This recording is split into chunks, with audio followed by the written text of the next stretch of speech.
I'm Don. And hi, I'm Cindy. Welcome to Pearls of Liberty, May 12th, 2012. Happy Mother's Day tomorrow to those of you who are mothers. And we just want to bless families, and we just pray that the Lord release grace and love in your family and that you learn to truly love one another.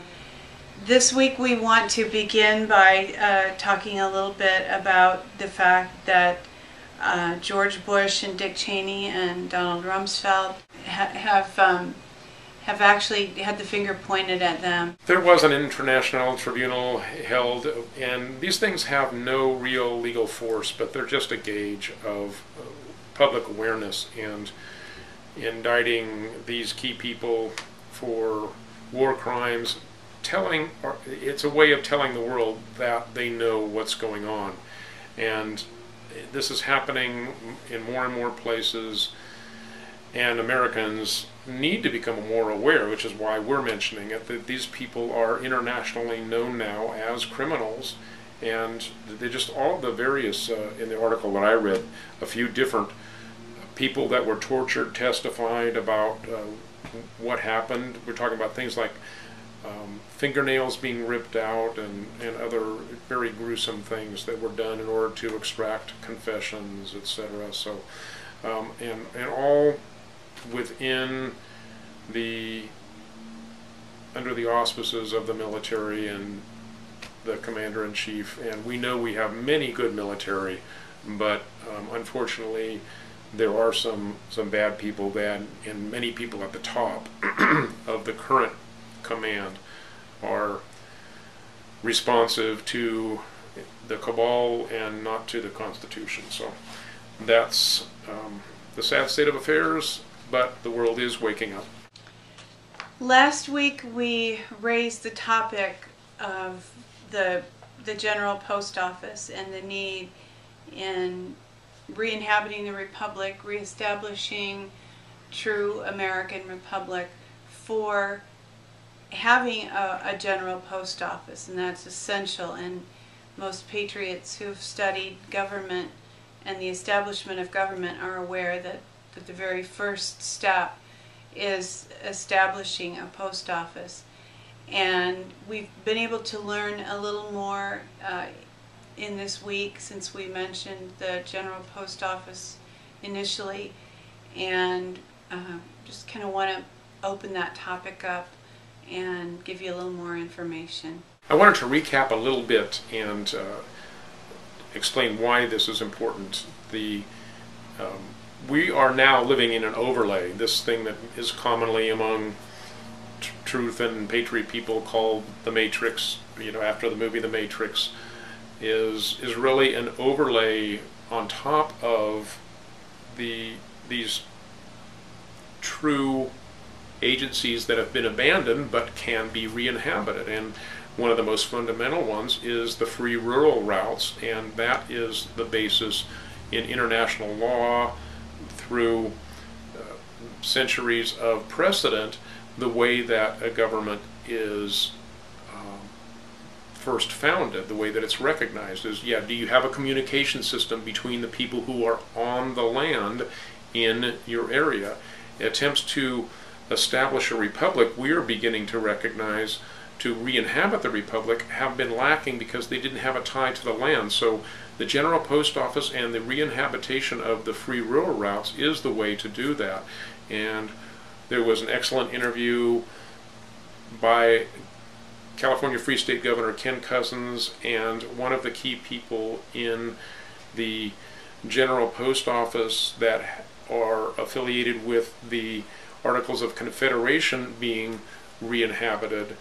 That was on the Morning Liberty radio program, and we highly recommend listening to that. And it's just kind of a mind blower for people that are into liberty and have heard good things and say good things and believe good things about the Constitution, but to hear the full story, you'll begin to realize that maybe the Constitution was never really completely devoid of entanglements. And there's certainly a lot of proof for that. The we went through some of that in detail last week, so I won't go into all detail. And if you listen to that radio program, Cindy will provide the link, then there's just some excellent information there.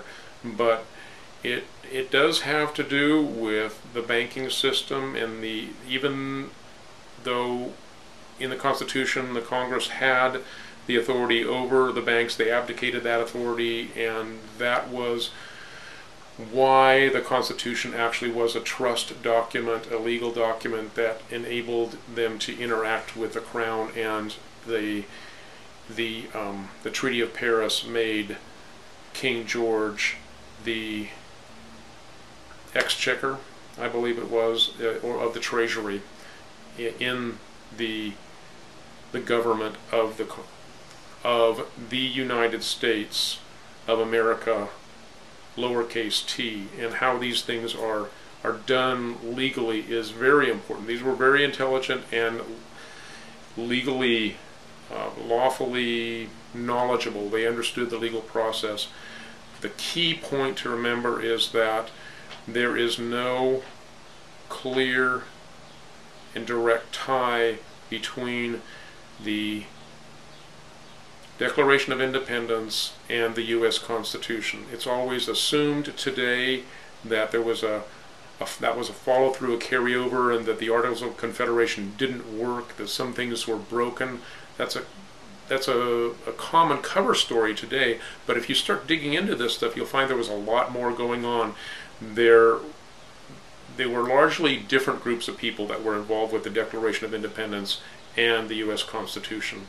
The Articles of Confederation never went away. They're a perpetual union, and going back to that is associated with re-inhabiting those free rural routes, and gives us a way to get back to the liberty that America was originally all about, the revolution breaking away from England in a very true and real way. And in terms of today, that's blocking the New World Order, which is what the British Empire has evolved into.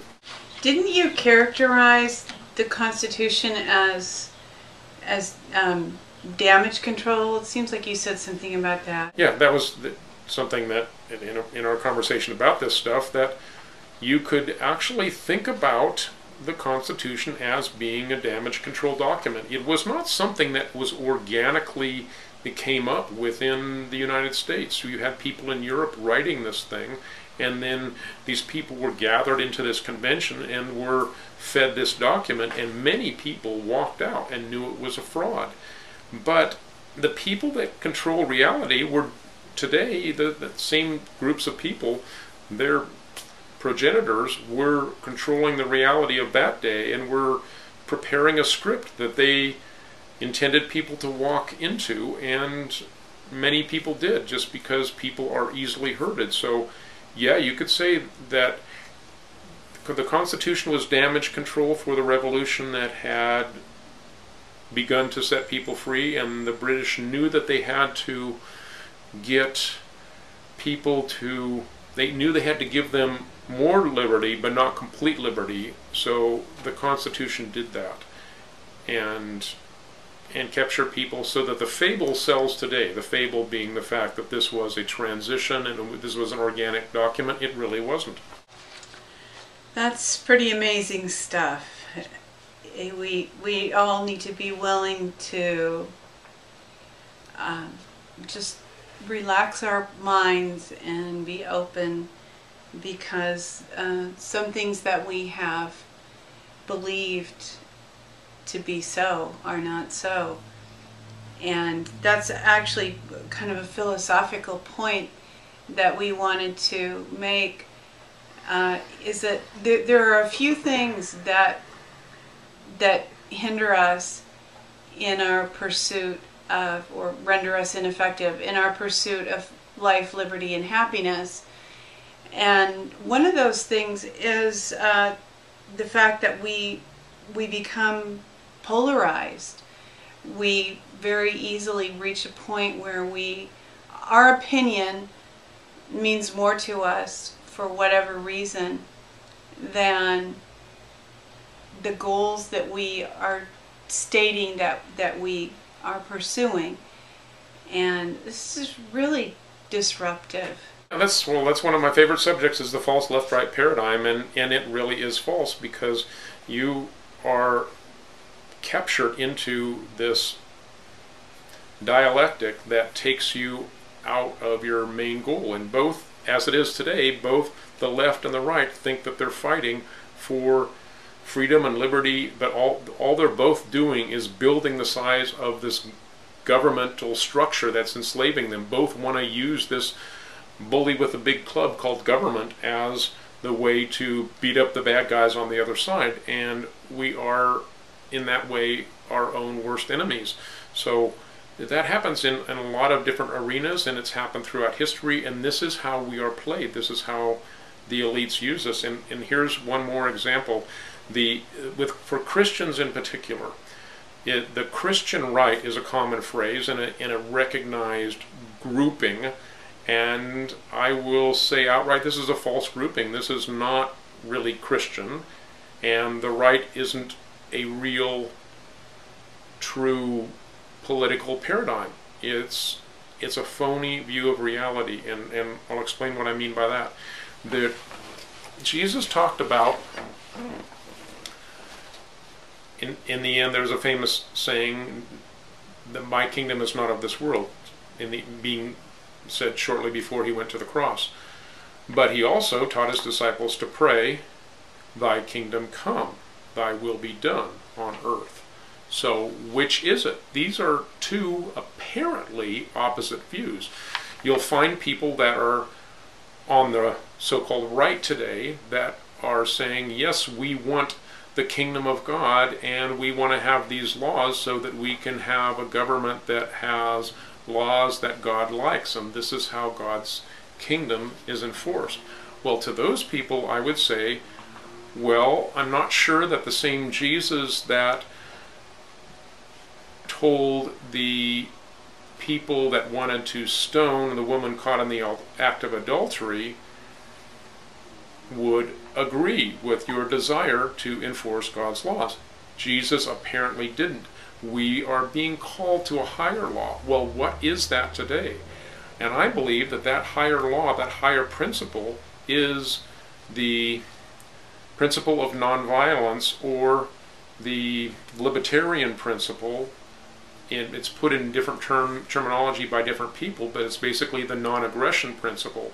The idea of being able to let people live their lives in freedom as long as they're not hurting other people. So that is the underlying principle for much of the modern libertarian and truth movements today, and I believe that that breaks this dualistic polarity that you have between the Christian right and those on the left that say that Jesus was a liberal and wants to redistribute your wealth and wants to make laws that protect the gays and the lesbians because they're people too, and take away private property and institute communitarianism and all this stuff. That goes against liberty. This goes against liberty on the right as well. So the unifying principle is liberty. As Ron Paul says, liberty draws people together. And another point that I want to make, based off of what Cindy was saying before about how we get taken off track, and when we go deeper into truth, we find something that invalidates the place we previously stand. We need to be flexible so we can do that, so we continue to grow in our understanding of truth and in our understanding about how we have been enslaved. I mentioned this last week, but it's a really important point. Whenever we learn a new truth, we don't want to polarize against the thing we previously believed. That does not become our enemy. For instance, now that I know more about the Constitution and how that was actually an entrapment mechanism, that doesn't mean that I think the Constitution is bad.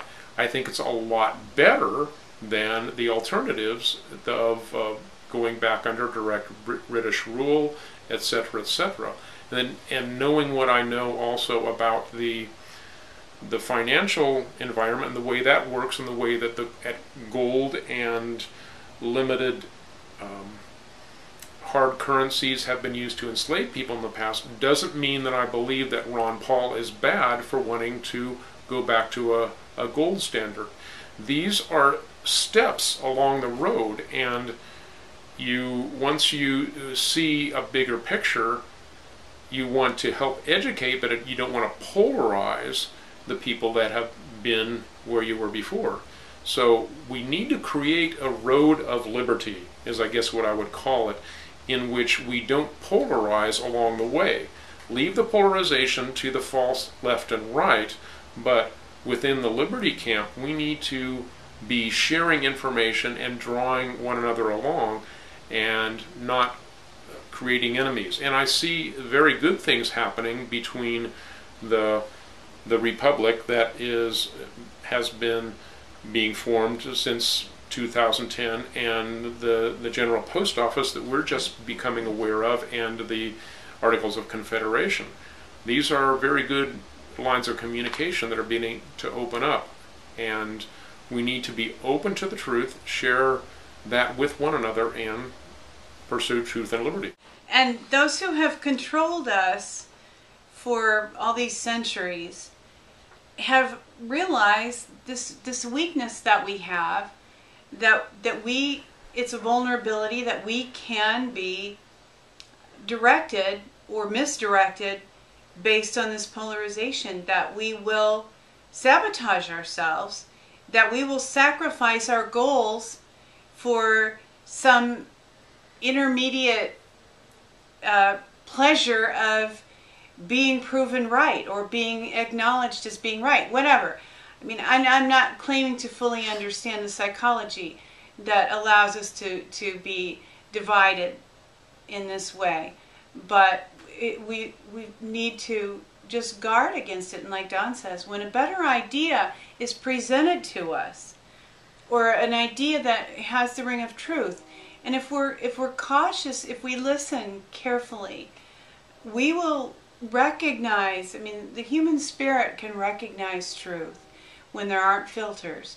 We'll be able to recognize if something rings true, then we might need to sacrifice a piece of where we currently are in order to move into a position where there's more truth. And another aspect of, another means of not being able to reach our goals, and something that the elite does or presents us with that gets us off the track, is greed. And we wanted to talk a little bit about this. We've seen a couple of examples recently, and greed doesn't have to be about money. It doesn't even have to be about power. It can be about position. It can be about, something that we've wanted for a very long time.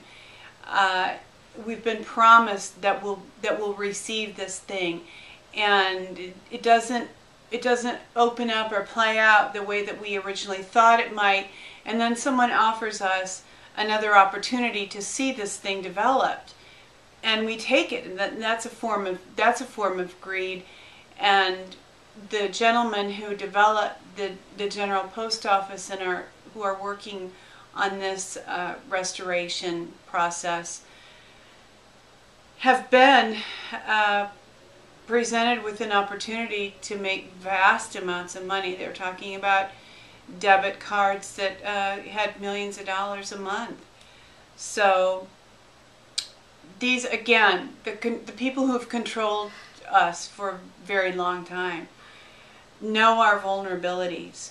So we ourselves need to be aware of our vulnerabilities, and also aware of how these vulnerabilities have been encroached or have been developed, so that we make wrong decisions, so that we can anticipate when we receive an offer or whatever does not have that ring of truth, does not have that right feeling. We can always talk ourselves into things that are wrong.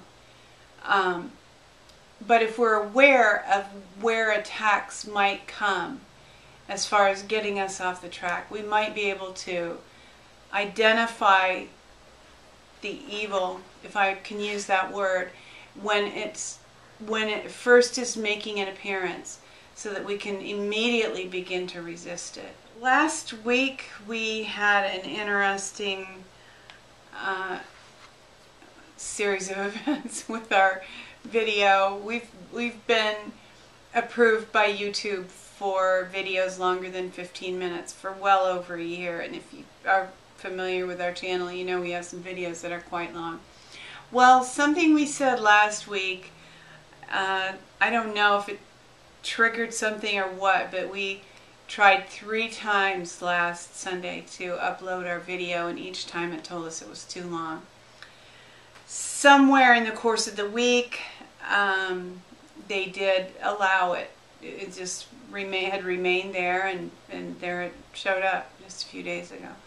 So we're hoping that today's video makes it through in one piece, but if there's a break, that we just wanted to let you know why we had to break it into a couple of different segments.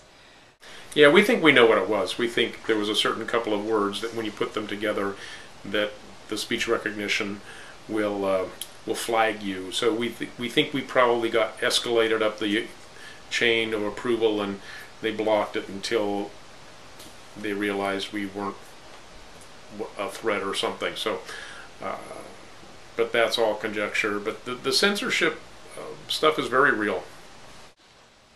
We came across on Benjamin Fulford's Typepad kind of an interesting exchange, and I will read the exchange, and then Don will comment.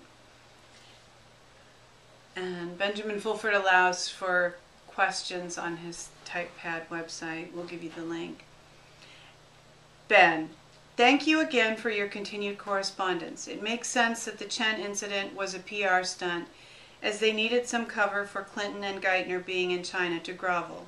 I have been paying careful attention to the news being given here in the U.S. by Drake, and he recently made a statement that corroborates what you are saying. I do sincerely hope that the plan to arrest these people and put an end to this is close at hand. The recent statements made by General Nikolai Makarov in regards to the possibility of Russia using preemptive force against the U.S. NATO missile defense system, which is set to be unveiled at the NATO summit on May 20th through 21st, which will follow the G8 summit at Camp David, where Putin will meet with Obama, is the most frightening talk in my lifetime. If this is saber-rattling, then they've officially got my attention, and the attention of all within Oath Keepers. This is not Ahmadinejad throwing around hollow banter. This is coming from the highest levels of the Russian leadership. Putin himself put forth a decree today issuing the same type of warning. On top of this, we've got the impending joint U.S.-Russian Special Forces exercises on May 21st through 24th to seize and hold the Denver International Airport and the headquarters of both the CIA and the NSA. All of this goes on while Americans are fast asleep. Perhaps May 20th will come and go without so much as a whimper, but this concerns me greatly. You say that these oligarchs have nowhere to run, nowhere to hide, but they are turning Chicago into a massive police city in preparation for the NATO summit, and we are officially stating that they will be using Joliet Prison, an old abandoned gulag, as an internment center for protesters. All that we can do, those of us in the know in regards to the supposed planned mass arrests, is to go off what we are seeing and hearing, and it's all very worrisome. If what Drake is reporting is correct, then these arrests should take place sometime in the next few weeks, and the new financial system implemented. If not, then we've got a very serious situation on our hands. We in Oath Keepers will continue to follow every angle that we can. The dam seems ready to break. The question is, will the water trickle out, and will we repair the dam, or will the water wash us over?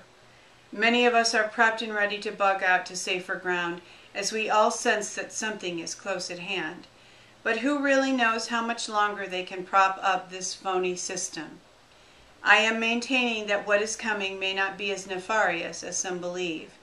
I will continue to keep a close eye on your news reports and hopefully catch the trigger point before it happens.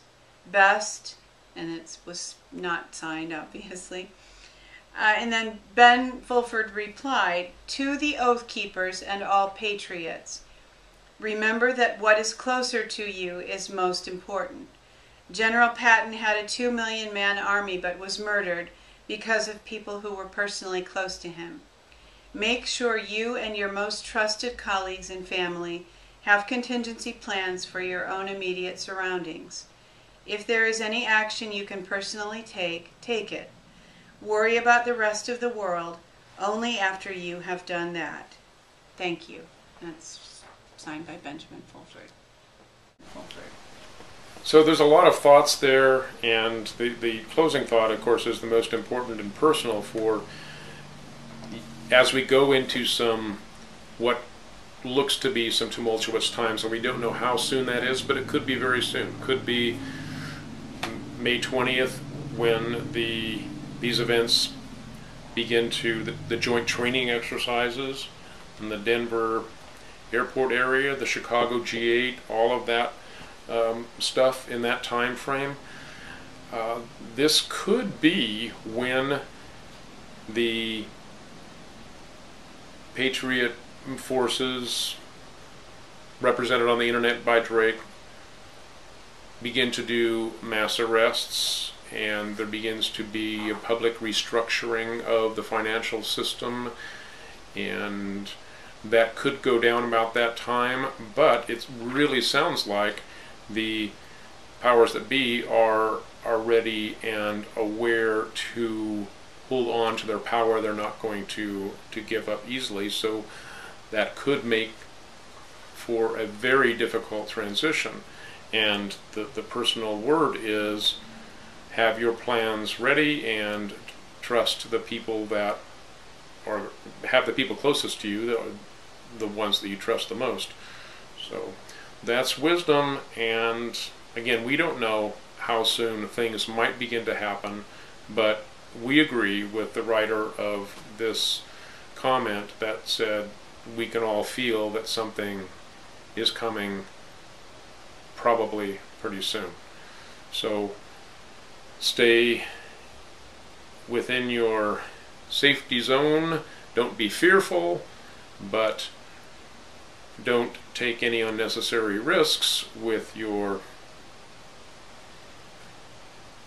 resources and loved ones that you don't have to in this time. And we are praying for our country in this time, and ask for you to pray also and join us in preparing for the future.